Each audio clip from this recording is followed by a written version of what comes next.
ഇനി വെള്ളം കിട്ടിയിട്ടും ഗുണമില്ല. കുലിച്ചതും കുലയ്ക്കാറായതുമായ 356 നേന്ത്രവാഴകൾ വേനലിൽ ഒടിഞ്ഞു. തൊവിയൂർ വടക്ക് കോട്ടൂർ കിഴക്കേതിൽ എസ് മോഹനന്റേതായി 100-ലേറെ പൂവൻ വാഴകൾ വേറെയും. ഒരാഴ്ചക്കിടെയാണ് ഇത്ര വലിയ നാശം സംഭവിച്ചത്. ജലസേചന കനാലിൽ യഥാസമയം വെള്ളം എത്താതായതോടെ മേഖലയിലെ ഇതര കൃഷികളും ഉണക്കുഭീഷണിയിലാണ്. വാഴകൾ ഒടിഞ്ഞതുവഴി മാത്രം 3.5 ലക്ഷം രൂപയുടെ നഷ്ടമുണ്ടായെന്നാണ് കർഷകൻ പരാതിപ്പെടുന്നത്. കനാലിൽ വെള്ളമില്ലാത്തതുകൊണ്ടാണ് ഈ സംഭവം ഉണ്ടായത്. പിന്നെ കനാൽ തുറന്ന് വിട്ടാൽ എന്തെങ്കിലും സംഭവം നേരത്തെ തുറന്നതായിരുന്നു, അത് പിന്നെ അങ്ങ് അടച്ച്. ലോൺ അടയ്ക്കാൻ പോലും ഒരു നിവൃത്തിയില്ല, പാട്ടം കൊടുക്കാൻ പോലും നിവൃത്തിയില്ല. ഓരോ വർഷവും വേനൽക്കാലാരംഭത്തിൽ തന്നെ വെള്ളം തുറന്നു വിടണമെന്നാവശ്യപ്പെട്ട് KIP അധികൃതരെ സമീപിക്കാറുണ്ടെങ്കിലും നടപടികൾ വൈകുന്നുവെന്നാണ് ആക്ഷേപം.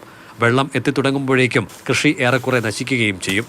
ഏറത്ത് കടമ്പനാട് ഭാഗത്തെ കർഷകരുടെ കൃഷി സമാന പ്രതിസന്ധി നേരിടുന്നതായി ചൂണ്ടിക്കാണിക്കപ്പെടുന്നു. അതേസമയം കനാലിലേക്ക് ഫെബ്രുവരി 10 തന്നെ വെള്ളം തുറന്നുവിട്ടതായി KIP ഓവർസിയർ വിശദീകരിച്ചു.